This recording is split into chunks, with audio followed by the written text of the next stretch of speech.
Welcome to the commentary booth where we watch and you guessed it, commentate on the week that was in movies and TV. I'm your host and play-by-play commentator Jamie Apps, and each week I'm joined by a rotating cast of colour commentators to help you find your next viewing treat. This week I'm joined by an impact fee technician who lists their favourite movie as A Nightmare on Elm Street and favourite TV show as Golden Girls. Welcome to the show, Karina Maybe. Hello. What's up? How's it going? Not too bad. Bringing back the resident devil worshipper for this episode. I don't worship the devil. Even though I have a demon kitty cat on my shirt. Look at him. He's so cute. Yeah, demon kitty cats, Adorable. the It's coffin a right little above your demon kitty. head. I mean, my coffin is a staple. That is like You also the love coolest a birthday bunch gift of I ever got. horror movies as your top movies of all time. So How it many makes sense to living get you back people? for the First Omen. I was gonna say, how many living people do you know get to say I got a coffin for my birthday? And like it's a legit fucking coffin. Yeah. Yeah, And that's I'm like not clearly buried in it. But yeah, that was the coolest present I ever fucking got from somebody. It was my coffin shelf. you know. What? I love things. Mm-hmm. You also have a whole collection of skeletons at your desk at work.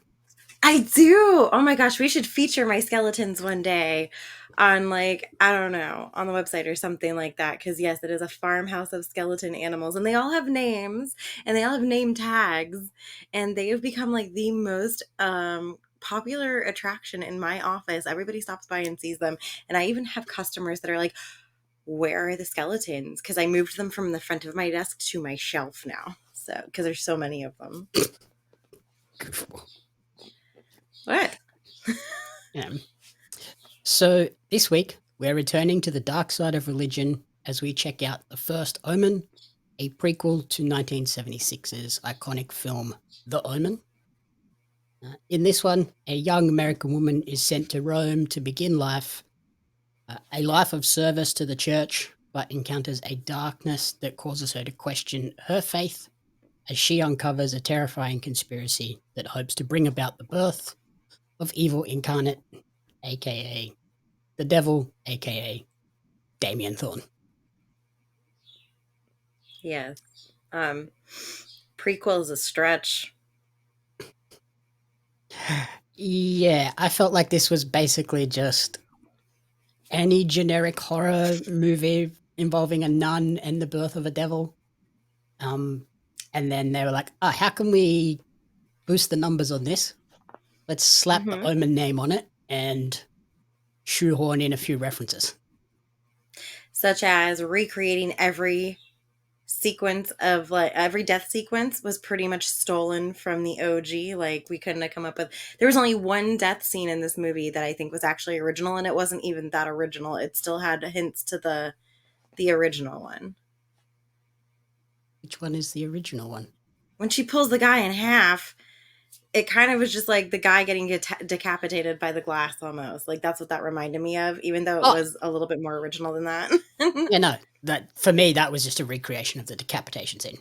Yeah. They're I was just all like, they're all just recreations of the original kills, just but with a little with bit more like oomph. a bit of a modern twist to them. So they're a little bit different. But if you look at it, that truck is essentially it looks basically exactly the same. Like it's the same truck Yeah. type deal. Yep. It was yeah, like I said, this is a very big stretch to call a prequel. They done fucked up in my opinion. And we'll get into that because yeah, I had a really big problem with this movie. Mhm. I mean, it's good if you're not a fan of the original. Cool on you. You'll probably like it. It's just right up there with all the other horror movies of the modern day age. However, if you like the original movie, there's going to be issues that you probably have with this movie. And so before we sort of dig into it more, also I find it very weird that concurrently we are seeing the first Omen in cinemas with Hmm. Immaculate in cinemas because having seen both of Yes. those movies, Hmm. they are essentially the exact same movie. Oh, yeah. I haven't seen Immaculate yet, but I had a feeling it was very similar to let's see how we can get the devil to exist on hell and raise hell on earth kind of moment. Generally, that's what happens with these kind of movies that revolve around God and the church and the devil.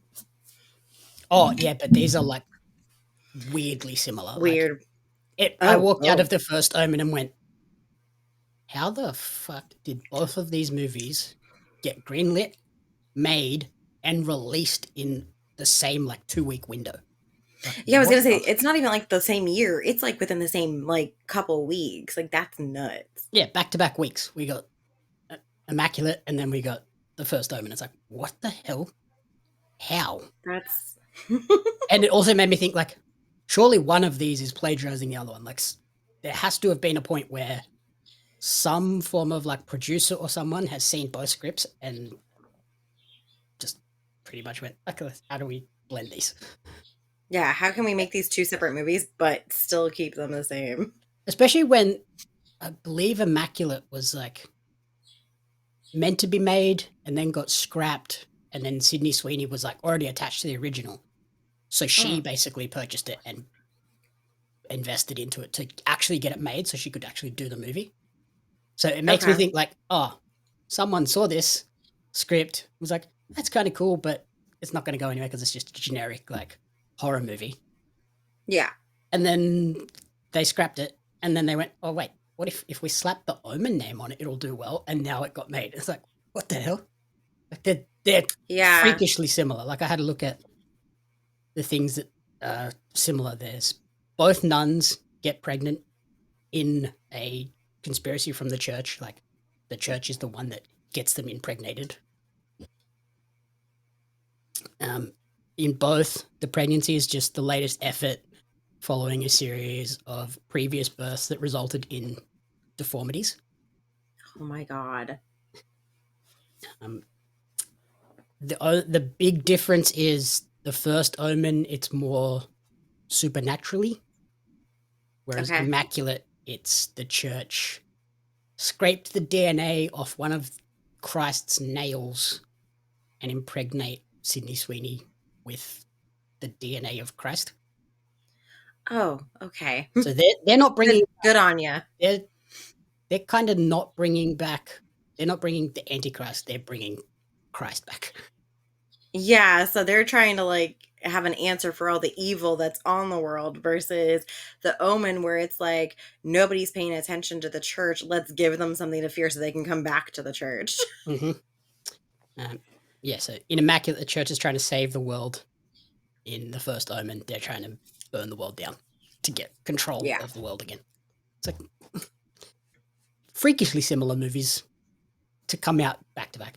I guess it's like, what was it? Maybe 10 years ago now when we got like, what was it?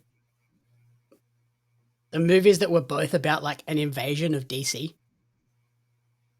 Oh, yes. Yes, yes, yes. I know what you're talking about. Like the world has fallen or something like that. And then there was one like straight after it, and it was like, what the hell? How are these so similar and coming out so close together? Yeah, it's really rough when they try and do that. Um I don't really understand why they do it, but it is what it is. I think the only thing that this movie might have going for it versus Immaculate is that there's larger names tied to this movie.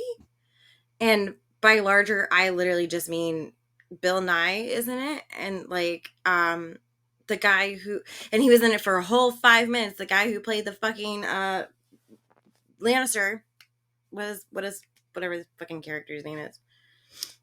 Um, Tarwin, is it Tarwin? Tywin? I always forget I always say his name wrong. yeah, one of them. But Father Lannister is what I was calling him when I was watching this movie, by the way. Mhm. He's in it for a whole 5 minutes, but he's a bigger name. And then, yeah, obviously the main cardinal guy who has been around for fucking ever. But those were like the two big names tied to this, whereas Immaculate didn't really have a whole lot of people tied to it, I don't think.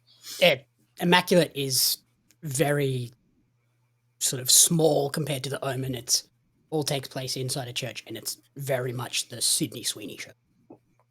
Yeah, so I mean, those are like the big differences between them. So I guess I get how they can justify releasing them simultaneously, I guess. But Yeah. it is kind of sketch when you look at them back like side by side. Now I kind of want to go watch Immaculate so I can look at them and see if they're the differences or what, if any, there are.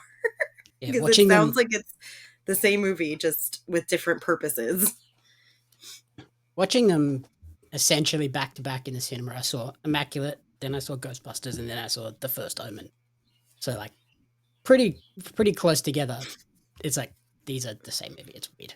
For That's me, really, I thought yeah. Immaculate was a better movie Okay.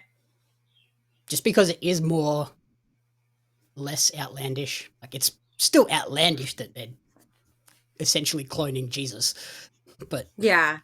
um, it Not in felt this way. more about the emotions and the impact it has on the Sydney Sweeney character rather than this big overarching thing that just has to eventually link back to the predictable outcome given that this is a prequel. Yeah, and that's what I was gonna say is like Immaculate probably hits a little differently because it doesn't have that stigma where it has to eventually tie in with the original.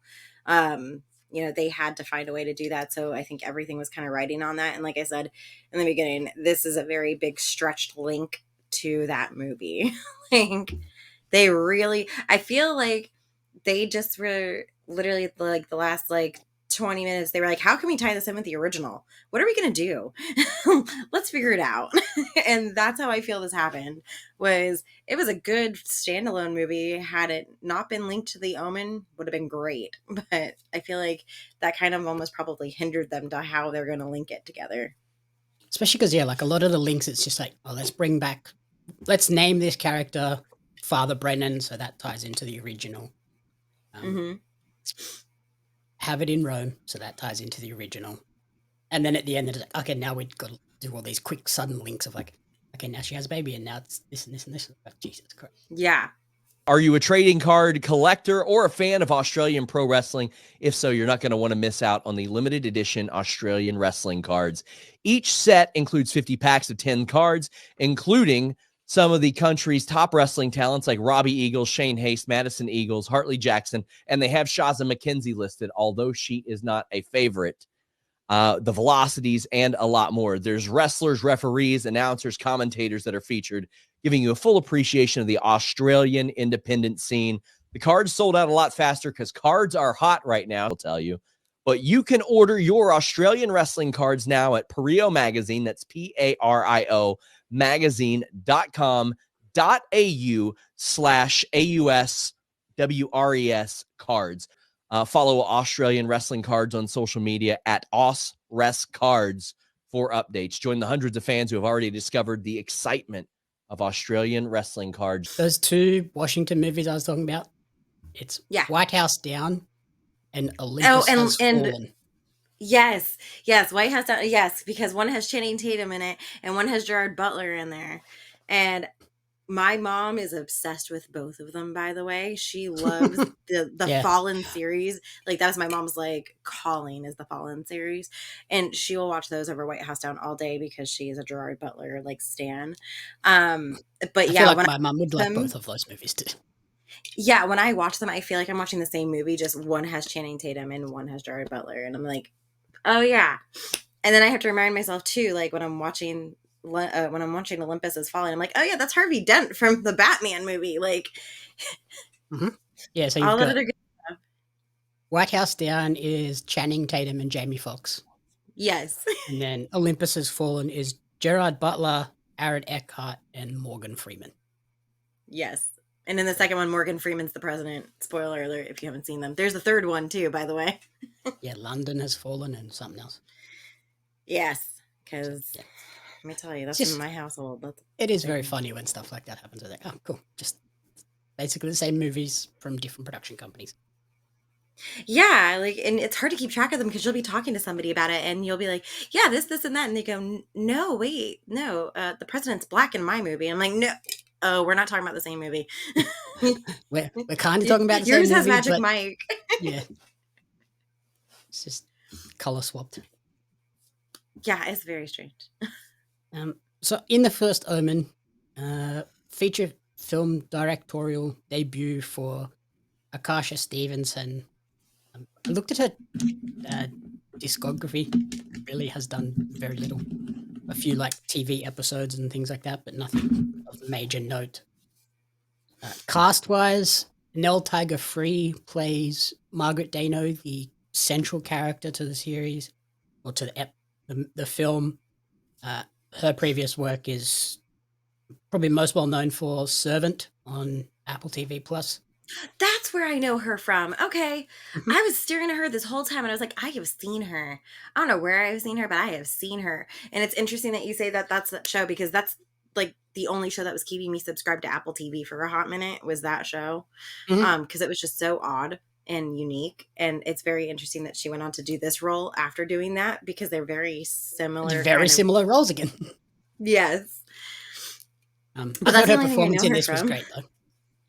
Yeah, she was fantastic. She did a really well job of like I felt like she was connected with the character, which is great. I think she did a really good job of portraying that kind of innocent nun, and even when she's like freaking out and stuff like that, from visions that she sees, I think she did a really good job. It didn't feel forced. It kind of felt like she was really in that moment. I feel like she's the major highlight of the film. Her performance is Yeah. great. And then the sequence at the end, I don't want to spoil it too much, where she sort of undergoes a bit of a transformation. That was intense. Yes. That was great. Yeah, it was. That was absolutely nuts. So then the other cast members, Ralph Ineson as Father Brennan, basically just a younger version of the original Father Brennan. Sonia Braga as Sister Sylvia, kind of a bitch. She's like the Professor Umbridge of the Omen movie. Mhm. I don't like her. Punishing kids left and right. Yeah. Bill Nighy as Cardinal Lawrence. That was an interesting switch up for him. Every time I see him, I just see the stepdad from Shaun of the Dead. Oh, so you and I, this is how I can tell you and I are very different people because when I see him as a vampire from Underworld. And then I also see him having mollusks attached to him as Will Turner's dad.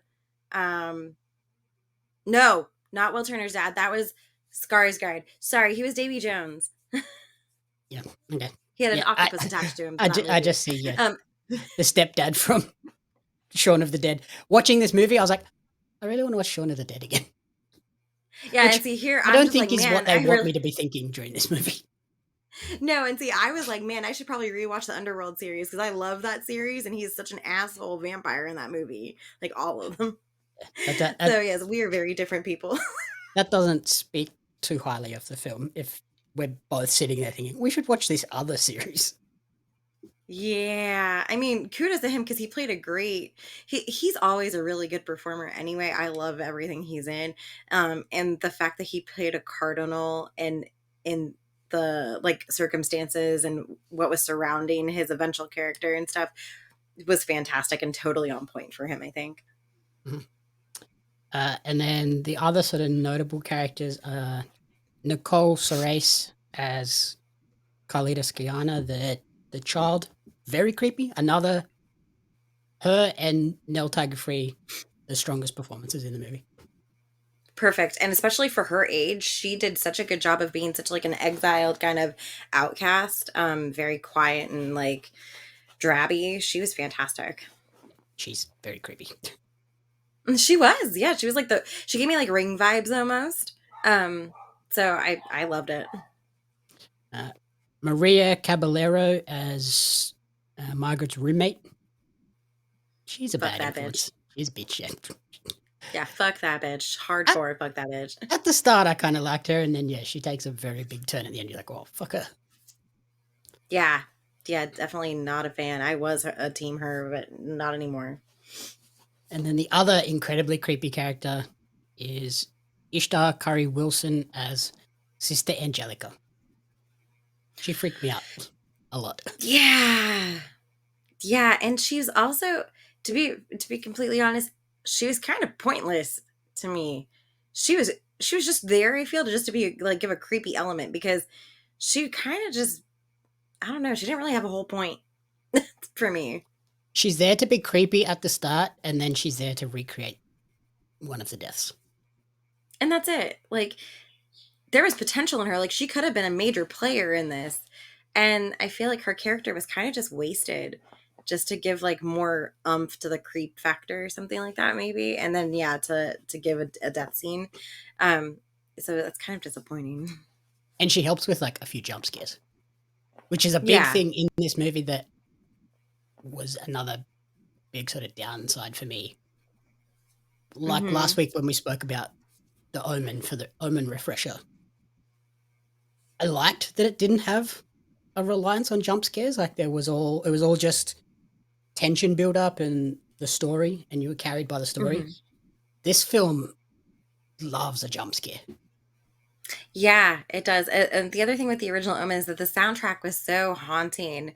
And it just like followed suit with that. Whereas this one, the soundtrack was good, but there wasn't a ton of it. It was more sound effects and like background noise that kind of got you in this one.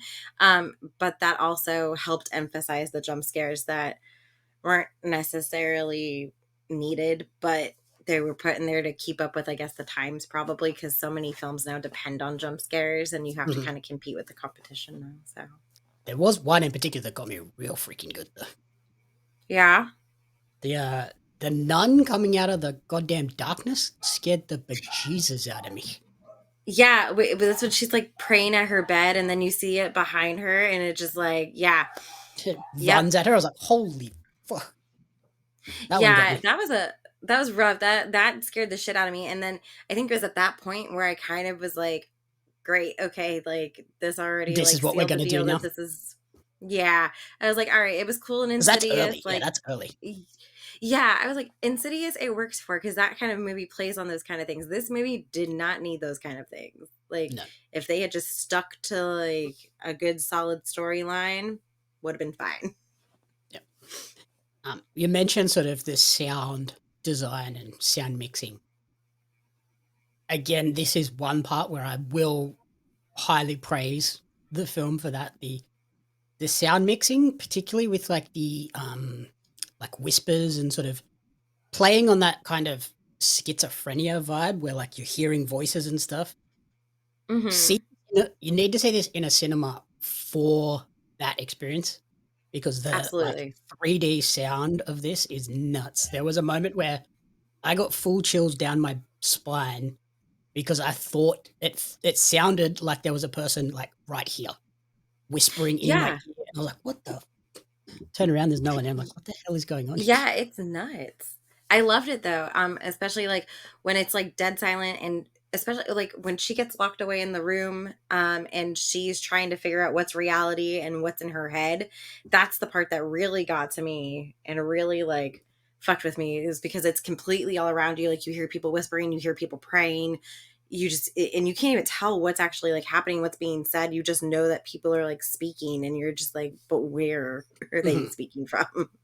Yeah, I've never had the experience of like being in a cinema and it feeling like someone was like this close to my head.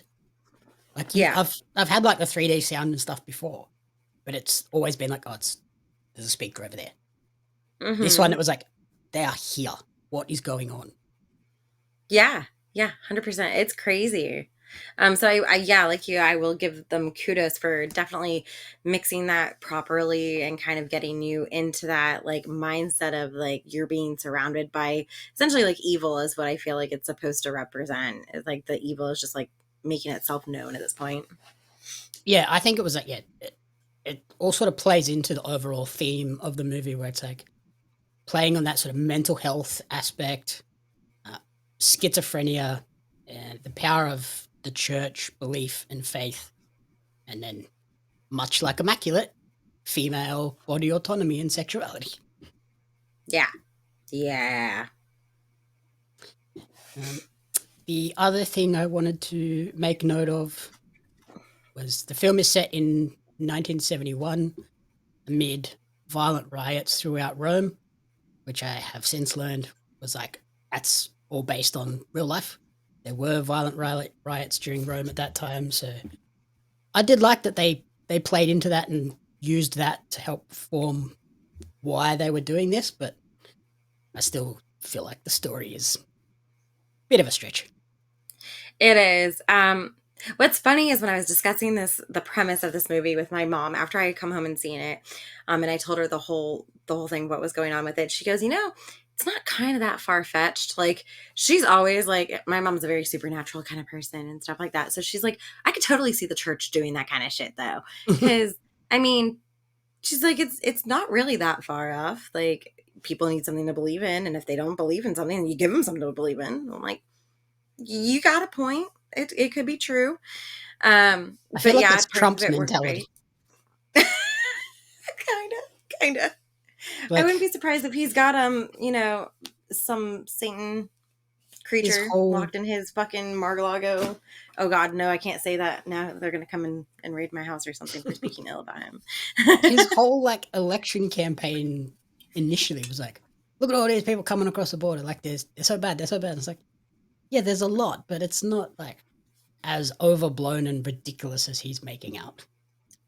Yeah, we have people in our home country, born and raised, that are just as bad, if not worse, that have done horrible, unspeakable things. And if But you yeah, want something to fear in America, you just have to go to Walmart. There's a whole section in your fucking stores that is the problem. I mean, you don't. That's right. There is no store over in Australia where you can walk in, get a steak dinner and a shotgun and some ammunition, and have at it all in the same day. Yeah, if I want to go and buy a gun, I have to go to a specialty store after getting licensed, and then probably still wait a few weeks before I get my fucking gun. It's America. Walk in, walk out. Happy days. It's crazy. God forbid they did like a modern day Omen movie nowadays, like where it's like set in like real time versus like back in the day. That's where I'm like, yeah, I would love to see them like continue the series and do modern sequels, but we'll see if they If they hadn't stuffed up the 2006 movie, I think it could have been a great franchise to revisit later on. However, as of recently, The Exorcist got stuffed up when they decided that they wanted to redo that series. And as much as I love Scream, Scream has now kind of run its course with the past couple movies coming out. So I feel like the only reboot that's happened so far that I've been really excited and loved so much was Evil Dead and Evil Dead Rise. I feel like those did it really well, but whatever.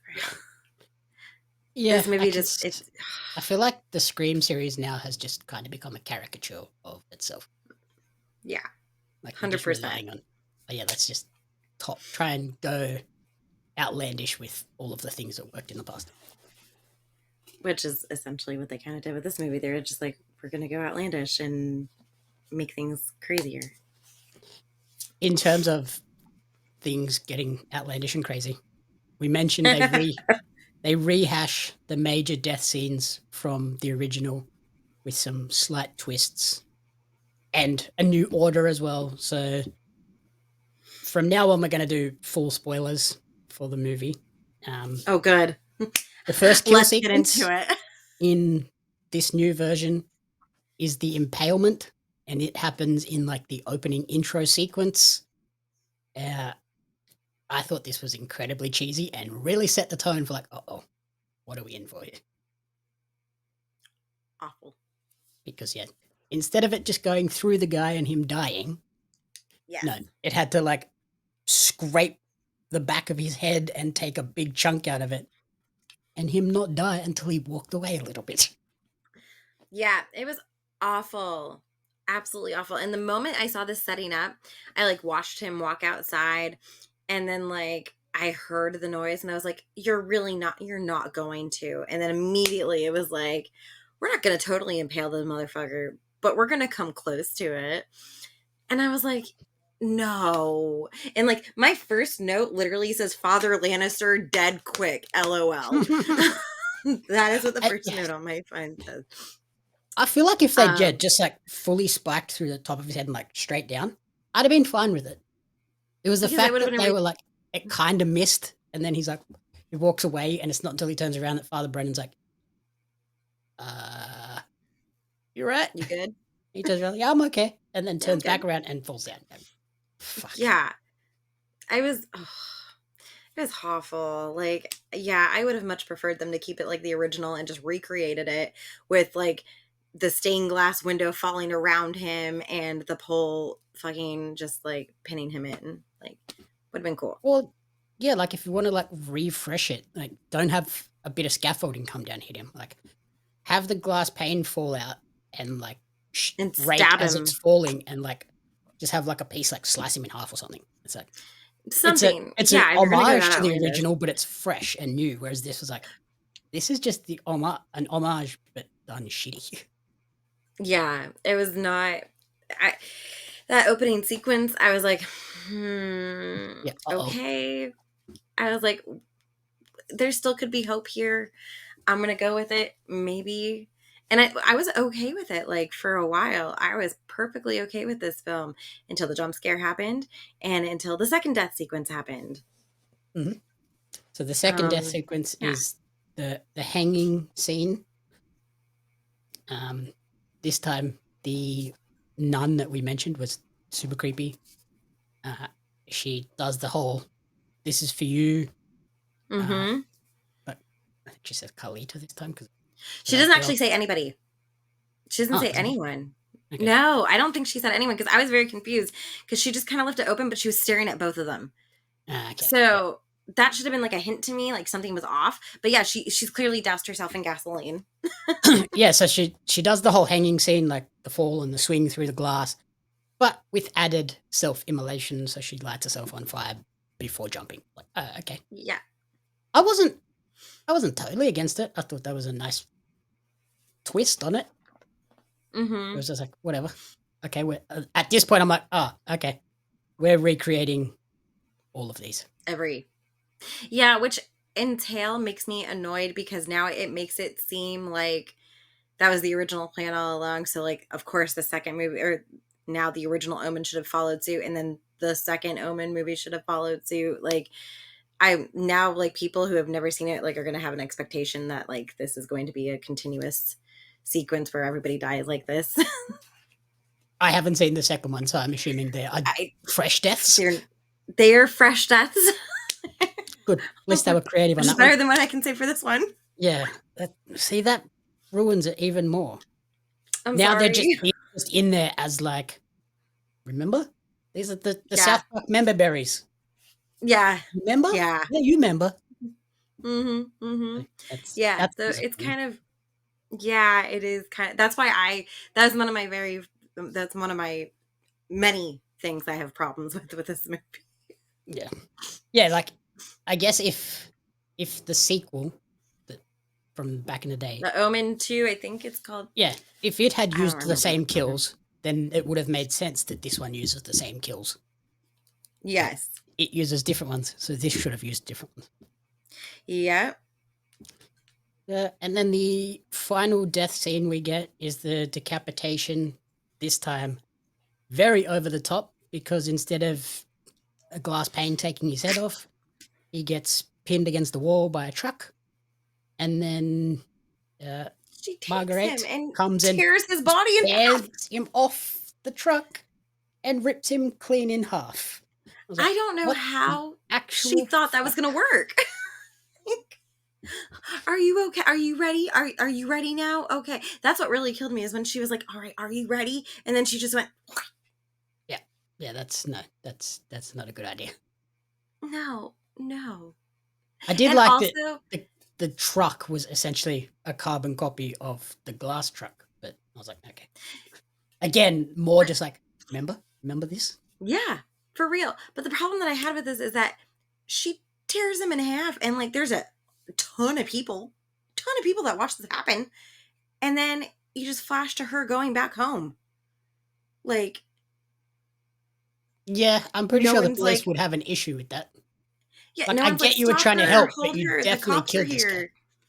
Yeah, like no questioning, no like police like at the scene. It's just her hovering over a dead body after she realizes a dead half of a body at that, and she's just like screaming, and then, oh, I'm in my apartment. Yeah, like I get you were trying to help this guy, but you definitely factored into him dying. Like, Yeah, there might have been a chance that he would survive. Like, probably not. He was probably going to die anyway. minuscule. But once Right. you ripped him clean in half, definitely not living. No. There's we have not talked about the sequence that you informed me about that was cut multiple times to receive the R rating instead of a worse rating. Oh, yeah, the most. You want to get into that? Your I favorite believe the part? most controversial scene of the film. Margaret watches one of the, I guess, like test subjects for the devil giving birth. Yeah.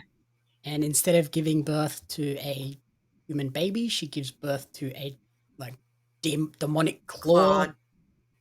And we get a straight up single shot side on of a claw coming out of a vagina. And initially, this scene was 13 seconds long. And from what I can gather by the fact that this was resubmitted to be rated 4 separate times after the original got them an NC-17 rating, I picture this first 13-second cut must have just been a single shot, 13 seconds, hand coming in slowly. Push, and hand coming out. Yeah. And then they've resubmitted it 4 separate times with revisions and revisions and revisions, and has since been cut down to what we get now, which is much shorter and also has like cutaways and stuff in between and flashes and subliminal bits and pieces. And they still got an R rating for it because it's full on. It's an intense sequence. Like, if you've never seen a baby be born, well, hey, go watch this and you'll come close to it probably. Especially when you were like, can I take Chloe to see this? And I was like, no, definitely no. Because for reference, the original Omen has an R rating. There is nothing in it. Like, yeah, I guess I can take you to see 1970s R versus 2024 R, very different. True, because Beetlejuice is rated PG-13, and I feel like nowadays if they were to re-rate it, they probably would have rated it R because of how crude it is. Yeah, because you don't have an M rating. No, we have like it's either G PG or NC-17. R. Yeah. G, PG, PG-13, R, and NC.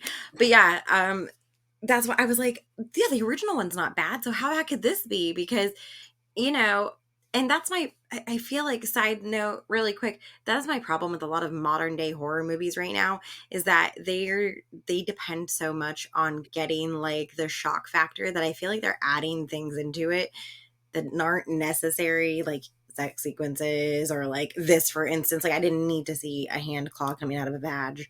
Like, that's not, you could have implied it other ways probably. Which is what Immaculate does. Yeah. But because of the shock factor being a thing. There's a birth sequence in Immaculate, but the whole scene is focused on Sydney Sweeney's face and the pain and torture she's going through in that moment. Which, exactly, for me, is just as effective, but in a different way. It's in an emotional way, whereas this is in a body horror gore way.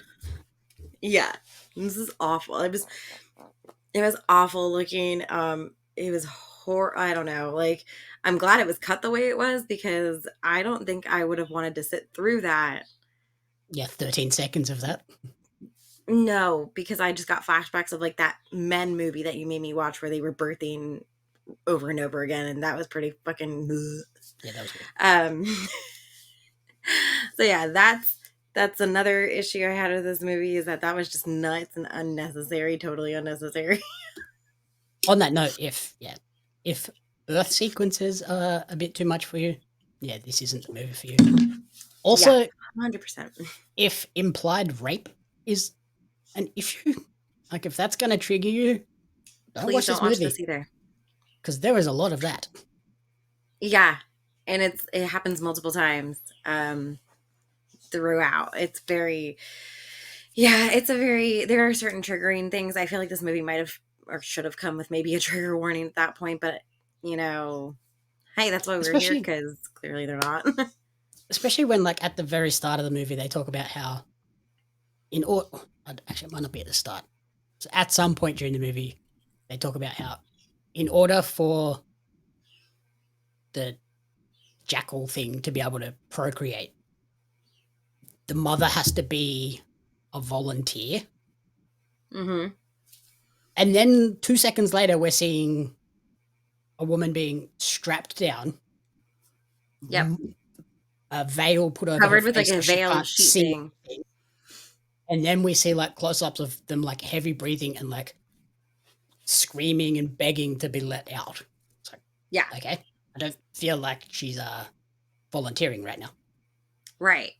On that note as well, you mentioned that the father is a jackal in this movie. The creature is a jackal that impregnates the mother. This is my biggest issue with this movie. Oh, is that another change up? So in the original Omen movie, the priest is trying to warn Robert Thorn about Damien, and he says, and he doesn't get it all the way out before he gets cut off. He says his mother was a jack, and he gets cut off because the door opens. And then later on in the film, when they dig up the bones of his deceased actual baby and Damien's mother, it is the bones of a jackal. Oh, yeah. So the only way that you can spin this movie as a prequel is if the church somehow covered it up and took the bones of the jackal that was underneath the church when it burnt up and buried it and said it was the mother. Huh. Yeah, that's a fuck up. Yes. It is my top moment gripe of this entire movie. It is why I am very frustrated with it and why I say it is an extremely big stretch of a prequel. Because Yeah, that didn't even click with me. they but fucked that up at makes sense. They fucked up a very big thing in this movie. Because I was like, well, that's not what was buried in the ground. So, well, what? So then the last like couple of notes I have, we get a big twist at the end. It's not, what's her name? Cecilia? No. Carlita.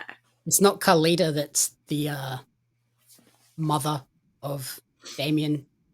It's actually Margaret. She's also a child of the devil. We come to learn she has the mark in her hair.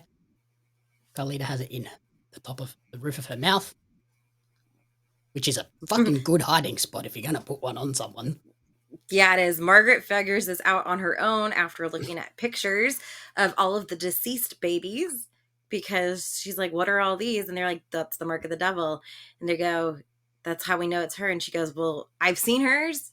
Yeah, It's hers not ain't there. hers ain't here. It's up in here. So yeah. It turns out Margaret is actually the mother of Damien. And also, Damien has a twin sister. No. No. Which made me laugh when they said that, because I was like, I remember Karina talking about like in one of the sequel movies, Damien falls in love with a daughter. I was like, I hope he ends up like falling in love with his twin sister. This ending was complete trash. Yeah, they break a lot of the law by having that part. Oh my god. It's like that last 10 minutes breaks all of the law. It's awful. It's absolutely awful. Like, oh, she has it. She's a baby. Is it a boy or a girl? It's a boy, but she also has a girl. And it's just like, what the fuck? The only thing I will give this last closing sequence really any credit for is how she killed the cardinal, because he deserved all of that. When she's just like to the head. Yeah, because she's like, can I see him? I'm his mother. I'm like, all right, I see where you're going with this. That's fucking great. Like, genius right there. I thought she was going to kill Damien. In my head, I feel like she was never going to be able to, because it's like that mother-child bond thing where I don't think she would ever actually be able to. I thought what was going to happen was like she was going to stab the baby in like the head, and then it was going to turn out that they'd handed her the girl. that would have been a better twist than what happened.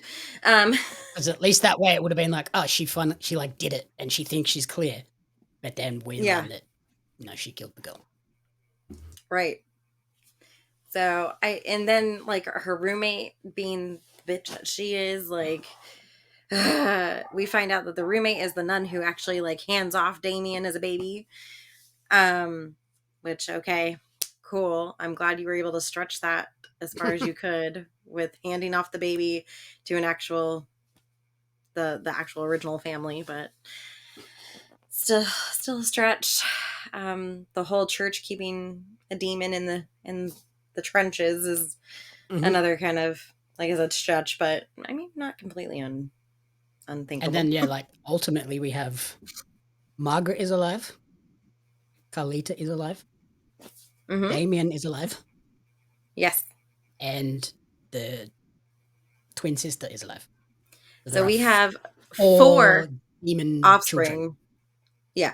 4 offspring that are supposedly impregnated by the devil. They do say that Carlita and or from the devil. Margaret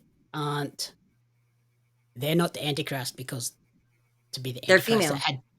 And to be the Antichrist, it had to be like a child of a child. Yes. Which is creepy and fucking weird.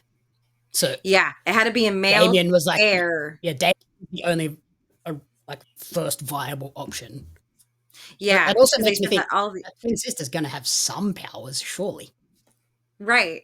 Because they even said it like, oh, all the other experiments didn't work, so we knew that we had to mate him with one of his offspring. And I'm like, yeah. So that yeah. So now, as we move forward and ponder what may come from this movie, hopefully nothing. Yeah. Based on their it's modern day horror, there's always going to be a spinoff. Based on their box office performance, it's very iffy at the moment. But if they do go forward, I don't think they follow, like, they don't skip the OG Omen and go to like, now this is our version of a sequel, because they busted so much. They have to just do a straight up the second Omen, I imagine is what it'll be called. Yeah. And it's gonna have to be Damien versus his sister, surely.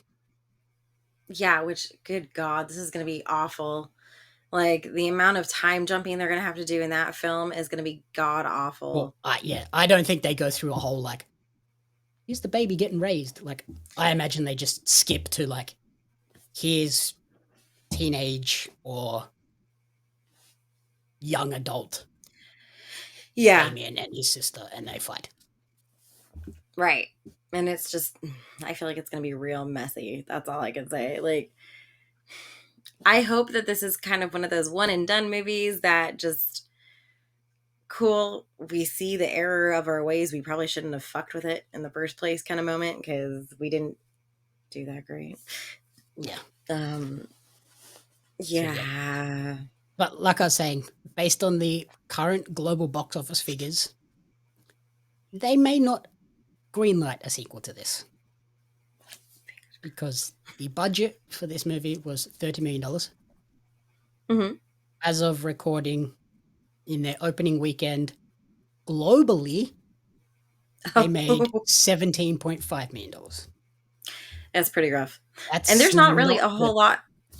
The only thing that's out right now is Godzilla and X Kong or whatever. That's like really its only competition in theaters right now, yeah? So there's Godzilla, Kong, New Empire.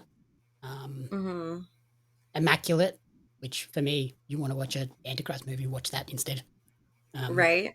And Dev Patel's new movie, Monkey Man, which is getting phenomenal reviews. So I think that's probably its stiffest competition at the moment. I was going to say. And Godzilla's got that name recognition of people will go see Godzilla just to see Godzilla. Oh, and Ghostbusters, but it's not good. So. I feel like there wasn't, for the fact that there's not so much stiff competition out there, as in there's not like a ton of horror movies out right now. Granted, Abigail comes out in like a week, I think. I saw a trailer for that. The Strangers movie is coming out. Well, they're about to be swamped by Civil War, and The Fall Guy is like 2 weeks away as well. Yeah. So I feel really like this was right on the horizon. This was its shining week. You've got Its opening week was the only week that they had to make any real money, and I feel like it just kind of got flubbed real I can bad. see it like this is the peak, and normally, there's no like continual rise over multiple weekends. It's like here's your Yeah. opening week, and then you dip, and I feel like this is gonna have a big dip.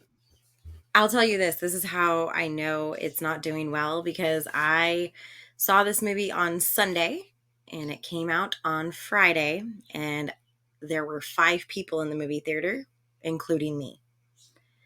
What time did you go though? You went like early in the morning. I went at 11 o'clock. Now, when I got home from my Winked Adventures on Saturday, I was looking at a show that was going to be at 6:30, and there was a completely open theater available to me.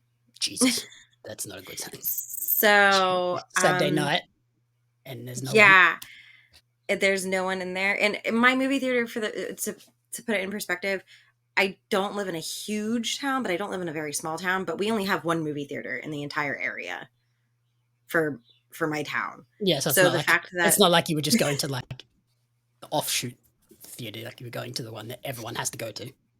yeah, unless you want to drive like 20 minutes in either direction, 20, 30 minutes either way, and pay more, the majority of people go to the movie theater near my house.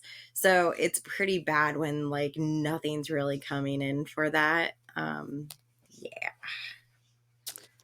So that's the First Omen. Definitely does Yeah. not live up to the iconic stature of the title. No. If you like the first one, don't bother with, or if you like the original, don't bother with this. It's just a whole bunch of disappointment and copycat. So in terms of a rating, what would you give the First Omen out of 5? This is getting a 2. It's only not a 1 because the 2 leading ladies are the only thing that saved this film for me, because their performances were so well done. The story was super thin. There was shit that they fucked up, in my opinion. And like I said, I would have loved to have like different killing sequences, not the same ones with just a different twist to it. So, yeah. I gave it a 3. Like you said, the 2 leading ladies, fantastic. The sound mixing for me is some of the best I've seen in a long time. My one caveat to giving that 3 though is just go in expecting a horror movie. Don't go in like The Omen. I want it to live up to No. the hype of the original Omen. Like just go in like fun horror movie. That's all you got to go in there with. But yeah, be prepared for incredibly triggering sexual assault, rape moments, Birth. and birth. Like, Yeah. yeah, be prepared for some of that stuff. That's intense. Honestly, if it wasn't for the sounding, like the sound, like if you have surround sound in your house, like you have a really good sound bar, stream it all day. Stream it all day. I think even with a really good soundbar, it wouldn't work. You need proper 5.1 surround sound at least. Yeah, I mean, like, yeah, if you're looking at for the sound, then absolutely go to the movies. If you got some extra cash or whatever, go for it. But if I wasn't so gung-ho about seeing this film because of the fact that I like the original so much, I probably would have just skipped it and waited for it to come to streaming, because it was definitely not that great. See it for a matinee. Or yeah, and like when it comes to streaming, if you have the option to like watch it on a computer or something, or you have like spatial headphones. Yes. Like if you have a good set of headphones that give you that proper spatial audio, definitely wear those. Mm-hmm. Don't just rely on the speakers from your TV, because no, the sound you won't get the mixing same is effect. Insane. Yep. Alrighty. Thank you everyone for listening to the commentary booth. If you enjoyed the show, please remember to rate, review, and subscribe on podcast services and on YouTube. You can follow me on social media at JMS Media and at Pario Magazine. And you can follow Karina on social media at Miss Karina Renee. The Commentary Booth is a fan-funded production of Jamie Apps Media. You can support the podcast alongside our magazine, Pario Magazine, on Patreon at patreon.com/Jamie Apps Media. The following people supported at the publisher level or higher, and you cannot fathom how incredibly appreciative we are for their support.